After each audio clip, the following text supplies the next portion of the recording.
নমস্কার। অন্য মা, রবীন্দ্রনাথ ঠাকুর। আমার মা না হয়ে তুমি আর কারো মা হলে ভাবছো তোমায় চিনতেন না, যেতেন না ওই করে। মজা আরো হতো ভারী, দুই জায়গায় থাকতো বাড়ি। আমি থাকতাম এই গায়েতে, তুমি পাড়ের গায়ে। এইখানেতেই দিনের বেলা যা কিছু সব হতো খেলা। দিন ফুরলেই তোমার কাছে পেরিয়ে যেতেম নাই। হঠাৎ এসে পিছন দিকে আমি বলতেম, বল দেখি কে। তুমি ভাবতে চেনার মতো, চিনিনে তো, তবু তখন কোলে ঝাঁপিয়ে পড়ে আমি বলতেম গলা ধরে, আমার তোমার চিনতে হবে, আমি তোমার অবু। ওই পাড়েতে যখন তুমি আনতে যেতে জল, এই পাড়েতে তখন ঘাটে বল দেখি কে বল।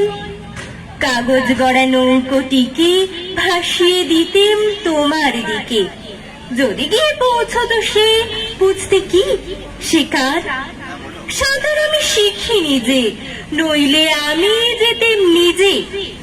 আমার পাড়ের থেকে আমি যেতেম তোমার পাড়। মায়ের পাড়ে অবুর পাড়ে থাকতো তফাৎ। কেউ তো কারে ধরতে গিয়ে পেত না কো, রইত না একসাথে।